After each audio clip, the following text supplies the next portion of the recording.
കേരള വിഷന്റെ പ്രേക്ഷകരെ കണ്ണാടിയിലൂടെ എന്ന പരിപാടിയുടെ പുതിയൊരു എപ്പിസോഡിലേക്ക് ആദരവോടെ സ്വാഗതം ചെയ്യുന്നു. ഇന്ത്യ എന്ന് പറയുന്ന, അതായത് നമ്മുടെ രാഷ്ട്രം, ജനാധിപത്യ സംവിധാനം നിലനിൽക്കുന്ന ഒരു രാഷ്ട്രമാണ്. മതേതരത്വം നിലനിൽക്കുന്ന രാഷ്ട്രമാണ്. അതേസമയം പാകിസ്ഥാൻ മതാധിപത്യം നിലനിൽക്കുന്ന രാഷ്ട്രമാണ്.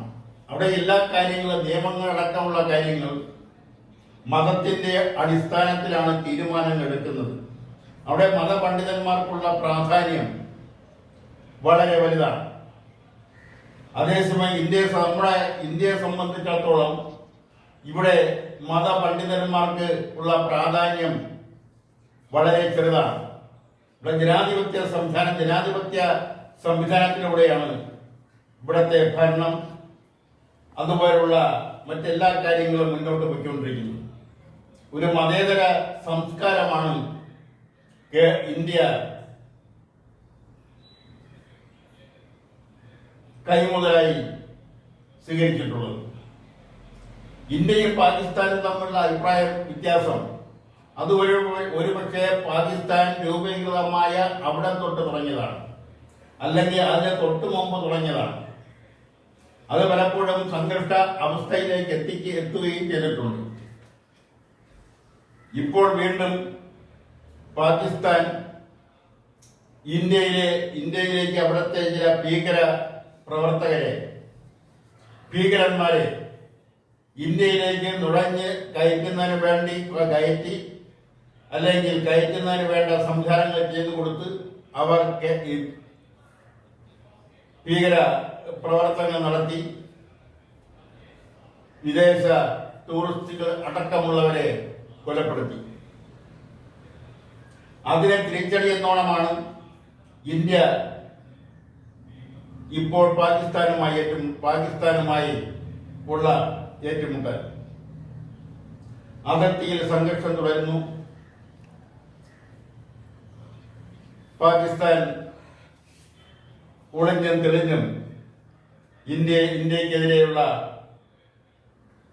യുദ്ധ മുറകൾ പയറ്റിക്കൊണ്ടിരിക്കുന്നു. അതിനെയെല്ലാം ഇന്ത്യയുടെ സൈന്യം, ദേശീയ ബോധമുള്ള സൈന്യം, അതെല്ലാം അപ്പോൾ തന്നെ തകർത്തുകൊണ്ടിരിക്കുന്നു. എന്തായാലും ആ യുദ്ധം അതിൻ്റെതായ രീതിയിൽ തന്നെയാണ് മുന്നോട്ട് പോകുമ്പോഴും സമാധാനത്തിനുള്ള ഒരു അന്തരീക്ഷം സംജാതമാവുമെന്നുള്ള പ്രതീക്ഷയും അസ്ഥാനത്തല്ല. എന്തായാലും പാകിസ്ഥാന്റെ സ്ഥിര സ്വഭാവമായ കാശ്മീരിലേക്ക് ഭീകരരെ കടത്തിവിട്ട് ഇവിടെ ഭീകര അന്തരീക്ഷം സൃഷ്ടിക്കുന്നതിനുള്ള ശ്രമം നടത്തുന്നത് ആദ്യമായിട്ടല്ല. പാർലമെന്റ് ആക്രമണമായാലും അതിനുശേഷമുള്ള ഭീകര പ്രവർത്തനങ്ങളായാലും അതെല്ലാം അക്കമിട്ട് പറയേണ്ടി വരും. അങ്ങനെ നിരവധി പ്രാവശ്യം ഇന്ത്യ പാകിസ്ഥാന് താക്കീത് കൊടുത്തിട്ടുള്ളതും ആണ്. എന്നാൽ അതെല്ലാം കാറ്റിൽ പുറത്തേക്കൊണ്ടാണ് പാകിസ്ഥാൻ ഇന്ത്യയിലേക്ക് വീണ്ടും ഭീകരരെ കടത്തിവിട്ടത്. അതിന് തക്കതായ ഫലം പാകിസ്ഥാൻ ഇപ്പോൾ അനുഭവിച്ചുകൊണ്ടിരിക്കുന്നു. യുദ്ധത്തെക്കുറിച്ച് അല്ലെങ്കിൽ ഇന്ത്യയും പാകിസ്ഥാനുമുള്ള സംഘർഷത്തെക്കുറിച്ച് പ്രാഥമികമായി പറയാനുള്ളത് ഇക്കാര്യങ്ങളാണ്. പിന്നെ എടുത്തു പറയേണ്ടുന്ന മറ്റൊരു കാര്യം കേരള പ്രദേശ് കോൺഗ്രസ് അധ്യക്ഷ സ്ഥാനത്തേക്ക് വന്ന മാറ്റമാണ്. കോൺഗ്രസ് അധ്യക്ഷ സ്ഥാനത്തേക്ക് മാത്രമല്ല, വർക്കിംഗ് പ്രസിഡന്റ് സ്ഥാനത്തേക്ക് വന്ന മാറ്റം, ഐക്യ ജനാധിപത്യങ്ങളുടെ കൺവീനർ സ്ഥാനത്ത് നിന്നുള്ള മാറ്റം, ഈ മാറ്റത്തെക്കുറിച്ചൊക്കെ കുറെ നാളായി സംസാരങ്ങൾ തെളിഞ്ഞും ഒളിഞ്ഞും നടക്കുന്ന രാഷ്ട്രീയ കേന്ദ്രങ്ങളിൽ, കോൺഗ്രസ് ക്യാമ്പുകളിൽ നടക്കുന്നുണ്ടെങ്കിൽ തന്നെയും ഇത്ര പെട്ടെന്നൊരു മാറ്റം ഉണ്ടാവുമെന്ന് കോൺഗ്രസിന്റെ ഉന്നത നേതാക്കൾ പോലും, സംസ്ഥാനത്തെ ഉന്നത നേതാക്കൾ പോലും ധരിച്ചിരുന്നില്ല. സാധാരണ നേതൃത്വ മാറ്റം വരുമ്പോൾ നിരവധി ആരോപണങ്ങളും പ്രത്യാരോപണങ്ങളും കോൺഗ്രസിനകത്ത് ഉണ്ടാകുന്നതാണ്. അത് കോൺഗ്രസിന്റെ ഒരു ദുരന്തമായി എന്നും നിലനിന്നിട്ടുമുണ്ട്. എന്നാൽ ഇപ്രാവശ്യം ചില അഭിപ്രായ വ്യത്യാസങ്ങൾ, ചില അഭിപ്രായങ്ങൾ ഒക്കെ പുറത്തു വന്നിട്ടുണ്ടെങ്കിൽ തന്നെയും പഴയ മാതിരിയുള്ള അതിരൂക്ഷമായ അഭിപ്രായ ഭിന്നതകൾ ഒരുപക്ഷെ അത് ഉണ്ടെങ്കിൽ തന്നെയും പുറത്തു വന്നിട്ടില്ല. ഇവിടെ എടുത്തു പറയേണ്ടുന്ന ഒരു കാര്യം, ഇവിടെ രാഷ്ട്രീയത്തെക്കാൾ കൂടുതൽ കോൺഗ്രസ് നേതൃത്വം കണക്കാക്കിയത് മത സമുദായ സങ്കുലതയെ കുറിച്ചാണ്. നേതാക്കളെ നിശ്ചയിക്കുമ്പോൾ അവരുടെ മതം സമുദായത്തിനും ആണ് പ്രാധാന്യം നൽകുന്നത്. ഇന്ന് പല മാധ്യമങ്ങളും അത് അപ്പടി തന്നെ പച്ചയ്ക്ക് തന്നെ റിപ്പോർട്ട് ചെയ്തിട്ടുണ്ട്. KPCC പ്രസിഡന്റിനെ നിയമിക്കുന്നതിൽ കത്തോലിക്ക സഭയ്ക്ക് ഉള്ള സ്വാധീനം, അതിലെ കത്തോലിക്ക സഭയിലെ ഉന്നത നേതാക്കൾ തന്നെ, പള്ളി മേധാവികൾ തന്നെ നേരിട്ട് രംഗത്ത് വരികയും കോൺഗ്രസിന്റെ നേതാക്കളെ കാണുകയും അവർക്ക് താല്പര്യമുള്ള നേതാവിനെ കോൺഗ്രസിന്റെ അധ്യക്ഷ സ്ഥാനത്തേക്ക് എത്തിക്കുന്നതിന് വേണ്ടിയുള്ള പ്രവർത്തനങ്ങൾ കത്തോലിക്ക സഭ ആഴ്ചകൾക്ക് മുമ്പ് തന്നെ നടത്തി എന്നുള്ളതാണ് വസ്തുത. അതിന്റെ ഫലമായിട്ടാണ് ഇപ്പോൾ ശ്രീ സണ്ണി ജോസഫ് കോൺഗ്രസിന്റെ അധ്യക്ഷ സ്ഥാനത്തേക്ക് എത്തപ്പെട്ടിരിക്കുന്നത്. പല പേരുകളും ഉയർന്നു വന്നെങ്കിലും അവസാനം കത്തോലിക്ക സഭ നിർദ്ദേശിച്ച അല്ലെങ്കിൽ അവർ വാശി പിടിച്ച ആളിനെ തന്നെയാണ് കോൺഗ്രസിന്റെ കേന്ദ്ര നേതൃത്വം കേരളത്തിന്റെ PCC പ്രസിഡന്റായി നിയമിച്ചിരിക്കുന്നത്. അതോടുകൂടി ക്രൈസ്തവ വിഭാഗത്തിന്റെ, പ്രത്യേകിച്ചും കത്തോലിക്ക വിഭാഗത്തിന്റെ വിശ്വാസം പിടിച്ചെടുക്കാൻ കോൺഗ്രസിന് കഴിഞ്ഞു. അതോടെ തന്നെ സമുദായ സമവാക്യങ്ങൾ വർക്കിംഗ് പ്രസിഡന്റുമാരായി നിയമിച്ചതിൽ അതിൽ കേരളത്തിന്റെ പ്രബല വിഭാഗമായ NSSന്റെ, അതുപോലെ തന്നെ മതന്യൂനപക്ഷ മുസ്ലിം സമുദായത്തിൽ നിന്നും ദളിത് സമുദായത്തിൽ നിന്നും ആണ് നേതാക്കൾ വന്നിട്ടുള്ളത്. അപ്പൊ അവിടെയും സമുദായ സമവാക്യം കൃത്യമായി പാലിച്ചു എന്നാണ് പറയേണ്ടത്. അതോടെ തന്നെ UDFന്റെ ഐക്യ ജനാധിപത്യത്തിന്റെ കൺവീനറായിട്ട് വന്ന അടൂർ പ്രകാശ്, ആ അടൂർ പ്രകാശിനെ സംബന്ധിച്ചിടത്തോളം അവിടെയും സമുദായ സമവാക്യം കൃത്യമായി പാലിച്ചിരിക്കുന്നു. വിഷ്ണുനാഥിന്റെ കാര്യത്തിലായാലും, ഷാഫി പറമ്പിലിന്റെ കാര്യത്തിലായാലും, AP അനിൽകുമാറിന്റെ കാര്യത്തിലായാലും അവിടെയെല്ലാം മത സമവാക്യവും സമുദായ സമവാക്യവും എല്ലാം കൃത്യമായി പാലിച്ചിരിക്കുന്നു കോൺഗ്രസ് പാർട്ടി. എത്രയെല്ലാം ജനാധിപത്യത്തെക്കുറിച്ച്, പുരോഗമനത്തെക്കുറിച്ച്, മതേതരത്തെക്കുറിച്ച് പ്രസംഗിച്ചാലും ഇത്തരം ചില സാഹചര്യങ്ങളിൽ ഈ മതേതരത്വമെല്ലാം കാറ്റിൽ പറത്തിക്കൊണ്ട്, പ്രത്യേകിച്ച് തെരഞ്ഞെടുപ്പ് വരുമ്പോൾ മതേതരത്വമെല്ലാം മാറ്റിവെച്ചുകൊണ്ട് വർഗീയ ഇതെല്ലാം വർഗീയതയെല്ലാം മാറ്റി വെച്ചുകൊണ്ട് സമുദായ നേതാക്കളുടെ വീടുകളിൽ, പള്ളി അരമനകളിൽ, അതുപോലുള്ള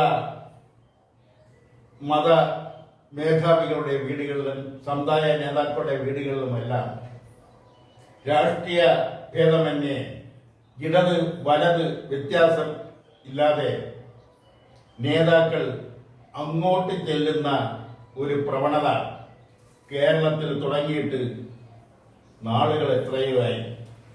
ഒരുപക്ഷെ കേരളത്തിന്റെ ആദ്യത്തെ പൊതു തെരഞ്ഞെടുപ്പായ 1957 തൊട്ടായിരിക്കാം ഇത് തുടങ്ങിയിട്ടുള്ളൂ.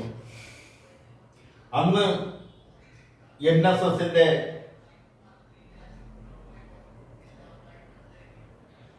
ആനുകൂല്യം ലഭിക്കുന്നതിന് വേണ്ടി, അല്ലെങ്കിൽ ആനുകൂല്യം കിട്ടുന്നതിന് വേണ്ടി അന്നത്തെ ഇന്ത്യൻ കമ്മ്യൂണിസ്റ്റ് പാർട്ടിയുടെ സംസ്ഥാന സെക്രട്ടറി ശ്രീ MN ഗോവിന്ദൻ നായർ ചങ്ങനാശ്ശേരിയിലെ പെരിന്തേൽ ചെന്ന് ശ്രീ മന്നത്ത് പത്മനാഭനെ കണ്ട കാര്യവും അവിടെ മന്നത്ത് പത്മനാഭനോട് കമ്മ്യൂണിസ്റ്റ് പാർട്ടിക്ക് അനുകൂലമായ നിലപാട് സ്വീകരിക്കണമെന്ന് അഭ്യർത്ഥിക്കുകയും ചെയ്ത കാര്യങ്ങൾ പിന്നീട് പുറത്തു വന്ന രഹസ്യമായ പരസ്യങ്ങളാണ്. കമ്മ്യൂണിസ്റ്റ് പാർട്ടി ഒരിക്കൽ പോലും മുഖ്യമന്ത്രി സ്ഥാനാർത്ഥിയെ ഉയർത്തി കാണിക്കാറില്ല എങ്കിൽ തന്നെയും അന്നത്തെ മുഖ്യമന്ത്രി സ്ഥാനാർത്ഥി അനൗദ്യോഗിക മുഖ്യമന്ത്രി സ്ഥാനാർത്ഥി TV തോമസ് ആയിരുന്നു.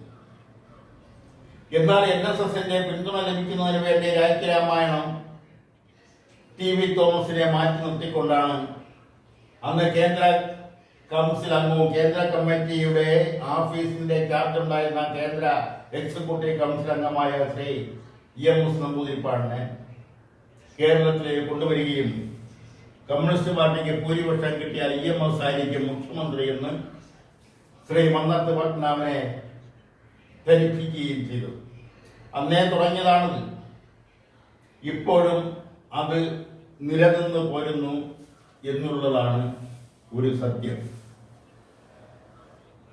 മറ്റൊന്നൊരു പ്രധാനപ്പെട്ട കാര്യം എന്ന് പറയുന്നത് കോൺഗ്രസിന്റെ ഭരണഘടനാ സംരക്ഷണ ക്യാമ്പയിനാണ്. അവരാരും പേരിട്ടിരിക്കുന്നത്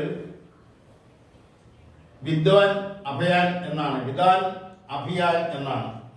അതായത് ഇന്ത്യൻ ഭരണഘടന ഏതാണ്ട് അപകട അവസ്ഥയിലേക്ക് നീങ്ങിക്കൊണ്ടിരിക്കുകയാണ്. അതുകൊണ്ട് ഇന്ത്യൻ ഭരണഘടനയെ സംരക്ഷിക്കുന്നതിന് വേണ്ടിയുള്ള കോൺഗ്രസിന്റെ കേന്ദ്ര നേതൃത്വത്തിന്റെ തീരുമാനപ്രകാരം സംസ്ഥാനങ്ങളിലും ജില്ലകളിലും അതിന് താഴെയുള്ള സ്ഥലങ്ങളിലുമെല്ലാം കോൺഗ്രസ് ക്യാമ്പയിൻ നടത്തുന്നു. ഇത് പറയുമ്പോൾ ഒരു ചോദ്യം മുന്നിൽ നിൽക്കുന്നത് 1975 ജൂൺ മാസം 25-ാം തീയതി അർദ്ധരാത്രി അന്ന് ഈ കോൺഗ്രസുകാർ എവിടെയായിരുന്നു? അന്ന് ഇന്ത്യ മഹാരാജ്യം ഭരിച്ചിരുന്നത് കോൺഗ്രസ് ആണ്. ശ്രീമതി ഇന്ദിരാഗാന്ധി ആയിരുന്നു ഇന്ത്യയുടെ പ്രധാനമന്ത്രി. അന്ന് ജൂൺ 25-ാം തീയതി അർദ്ധരാത്രി ഇന്ത്യയിൽ ആഭ്യന്തര അടിയന്തരാവസ്ഥ പ്രഖ്യാപിച്ച ദിവസം അന്ന് ഇന്ത്യൻ ഭരണഘടന നിർജ്ജീവമാക്കിക്കൊണ്ട് മരവിപ്പിച്ചുകൊണ്ട് അതെല്ലാം ലോക്കറിൽ വെച്ചുകൊണ്ട് അന്നത്തെ സമുന്നതരായ ദേശീയ നേതാക്കളെ തുറങ്കലടച്ച ആ സംഭവം ജയപ്രകാശ് ഗാന്ധിജിക്ക് തുല്യനായ ജയപ്രകാശ് നാരായണനെ, മൊറാർജി ദേശായിയെ, അടൽ ബിഹാരി വാജ്പേയിയെ, ലാൽകൃഷ്ണ അദ്വാനിയെ, ജോർജ് ഫെർണാണ്ടസിനെ, അങ്ങനെ നിരവധി നേതാക്കളെ, CPIMന്റെ general secretary P. Sundarayya, B.T. Ranadeep, Pramodas Gupta, Basava Pinnayya, Ramamurthy തുടങ്ങിയവരെയെല്ലാം തുടങ്ങിലടച്ച ആ അർദ്ധരാത്രി കേരളത്തിലേക്ക് വന്ന കേരളത്തിലെ CPIMന്റെ പ്രവർത്തകരെയെല്ലാം, സോഷ്യലിസ്റ്റ് പ്രവർത്തകരെയെല്ലാം, അതുപോലെ തന്നെ ഇടതുപക്ഷത്തോടൊപ്പം നിൽക്കുന്ന സോഷ്യലിസ്റ്റ് പാർട്ടി എല്ലാം, അവരുടെ നേതാക്കളെയെല്ലാം, ജനസംഘം നേതാക്കളെ O. രാജഗോപാലിനെയും KG മാരാരെയും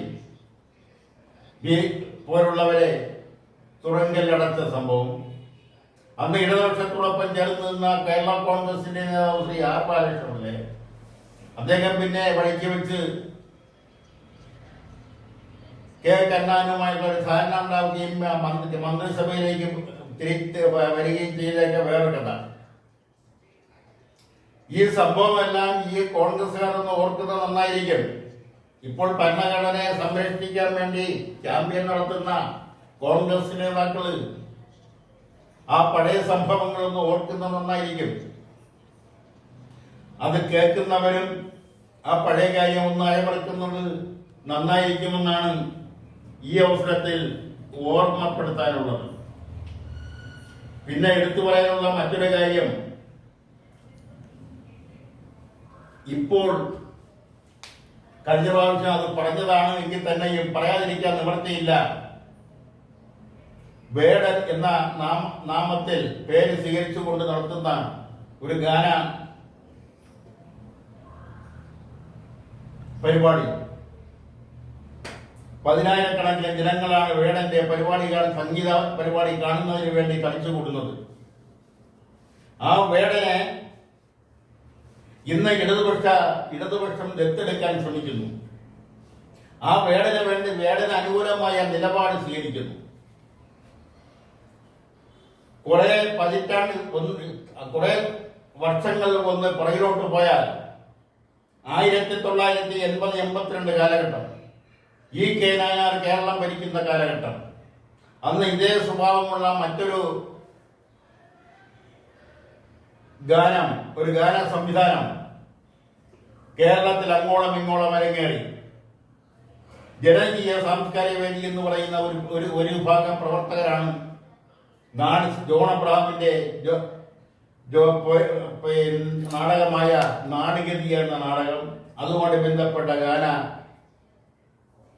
സംവിധാനങ്ങളെല്ലാം തെരുവുകളിൽ അവതരിപ്പിച്ചത്. തെരുവ് നാടകം എന്ന പേരിൽ അവതരിപ്പിച്ചത്, ആ പേര് തന്നെ ആദ്യമായിട്ട് കേരളത്തിൽ കേൾക്കുന്നത് ആ ജനകീയ സാംസ്കാരിക വേദി പ്രവർത്തകരിലൂടെയാണ്. അതിന് നേതൃത്വപരമായ പങ്കുവഹിച്ച ശിവചന്ദ്രൻ, ബാലചന്ദ്രൻ ചുള്ളിക്കാട്, ജോയ് മാത്യു, കടമ്പനിട്ട രാമകൃഷ്ണൻ, ബി രാജീവൻ തുടങ്ങിയവരൊക്കെയാണ്. എന്നാൽ അവരെ എല്ലാം അന്ന് ആ നാടകം അല്ലെങ്കിൽ അവരുടെ നാടകങ്ങളും അവിടെ ഗാനമേളകളും അവതരിപ്പിച്ച് പൂർത്തിയാക്കുന്നതിന് അന്നത്തെ ഇടതുപക്ഷ ജനാധിപത്യ മുന്നണിക്ക് നേതൃത്വം കൊടുക്കുന്ന പാർട്ടിയുടെ യുവജന സംഘടന കേരള സോഷ്യലിസ്റ്റ് യുവജന ഫെഡറേഷൻ KSYF, ആ KSYFന്റെ സംസ്ഥാന നേതാക്കളായിരുന്ന Patton Rajan, Pinarayi Vijayan, EP Jayarajan, S Ramendrapillai ഒക്കെയായിരുന്നു ആ KSYFന്റെ പ്രവർത്തകർ. ഈ നാടകം, ഈ തെരുവ് ഗാനങ്ങൾ അവതരിപ്പിച്ചവരെ പരസ്യമായി തല്ലുകയും പിന്നീട് സർക്കാർ അവരെ അതിൽപ്പെട്ട പല കലാകാരന്മാരെയും ജയിലിലടയ്ക്കുകയും ഒക്കെ ചെയ്ത സംഭവങ്ങൾ അന്നുണ്ടായി.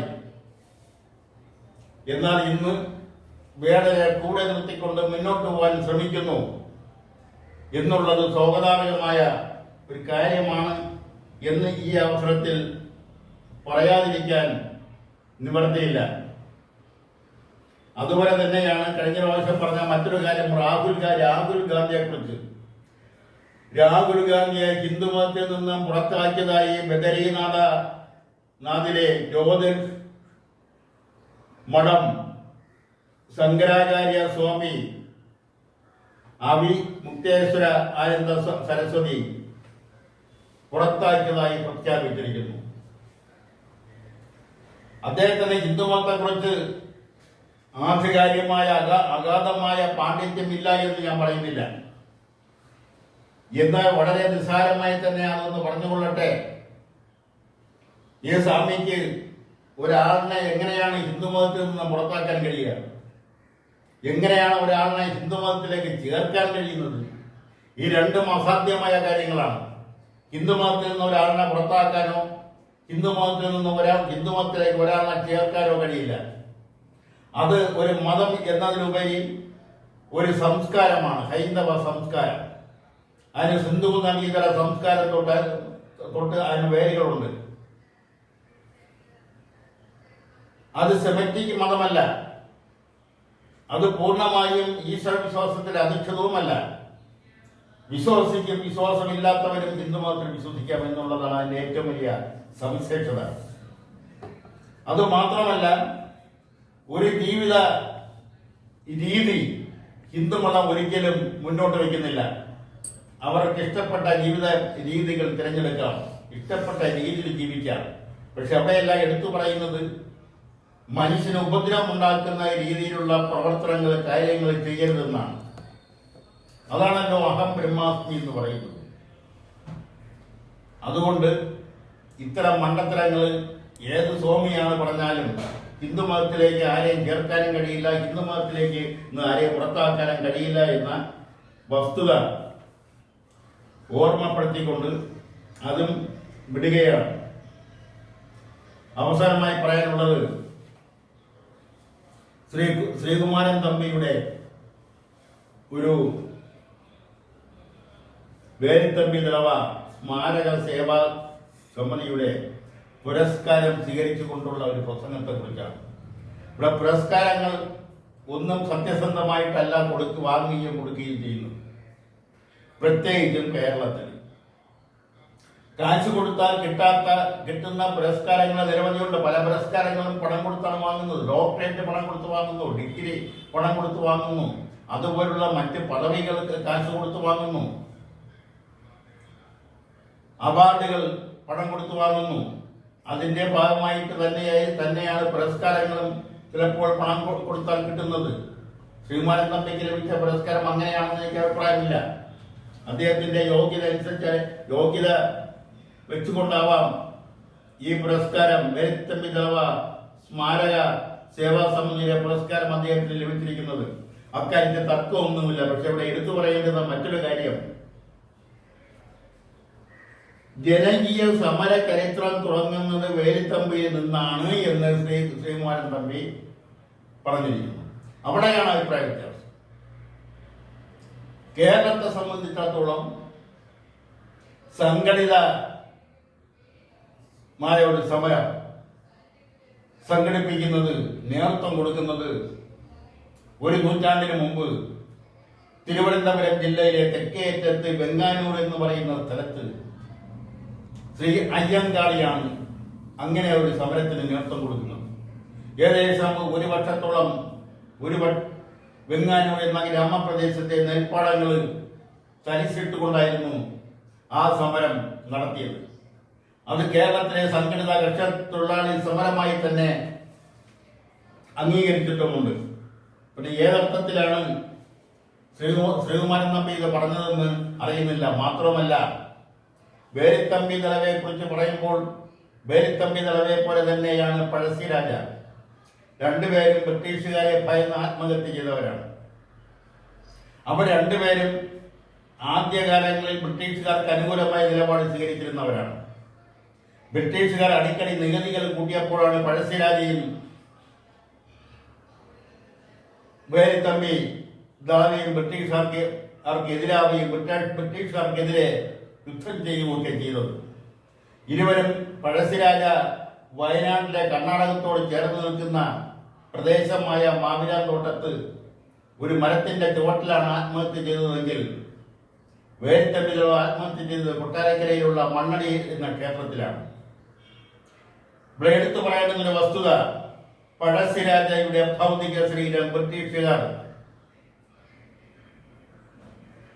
വളരെ ആദരവോടെയാണ് ആ മൃതദേഹത്തെ കണ്ടതും അത് സംസ്കരിച്ചതുമല്ല. എന്നാൽ വേലിത്തമ്പിയുടെ ഭൗതിക ശരീരമാവട്ടെ മൃതദേഹമാവട്ടെ ബ്രിട്ടീഷുകാർ റിക്കവറി ചെയ്തതിനു ശേഷം അത് തിരുവനന്തപുരത്ത് കൊണ്ടുവരികയും തിരുവനന്തപുരത്തെ കണ്ണമ്മൂല എന്ന് പറയുന്ന സ്ഥലത്തെ ഒരു ഉയർന്ന പ്രദേശത്ത് നിൽക്കുന്ന പുളിയുടെ ഏറ്റവും ഉയർത്തെ കൊമ്പിൽ കെട്ടിത്തൂക്കുകയാണ് ചെയ്തത്. 3 ദിവസം കൊണ്ട് വേലിത്തമ്പി ദളവയുടെ മാംസം മുഴുവൻ കടുകന്മാർ തിന്നു തീർത്തു. അസ്ഥികൾ മാത്രം അവശേഷിച്ചു. ആ അസ്ഥികൾ അന്ന് കള്ളന്മാരും കൊള്ളക്കാരും മരിച്ചു കഴിഞ്ഞാൽ കത്തിച്ചു കളയുന്ന, അവരുടെ ഭൗതിക ശരീരം കത്തിച്ചു കളയുന്ന ഒരു ശ്മശാനം ഉണ്ടായിരുന്നു. ഉള്ളൂർ ശ്മശാനം എന്നാണ് അതിന് പറയുന്ന പേര്. ആ ഉള്ളൂർ ശ്മശാനത്തിൽ കൊണ്ടുപോയി ആ വേലുത്തമ്പി തലവയുടെ ബാക്കി വന്ന അസ്ഥികൾ കത്തിച്ച് കളയാണ് ചെയ്തത്.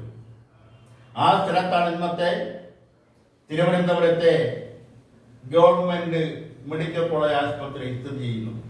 ഇത് ആരും പറയുന്നില്ല എന്നുള്ള ഒരു വസ്തുത നിലനിൽക്കുന്നത് കൊണ്ടാണ് ഞാൻ ഇത് അടിവരയിട്ട് പറയാനുണ്ടായ സാഹചര്യം. ഇതോടെ ഇന്നത്തെ കണ്ണാടിയിലൂടെ എന്ന പരിപാടി ഇവിടെ പൂർത്തിയാക്കുന്നു. നന്ദി, നമസ്കാരം.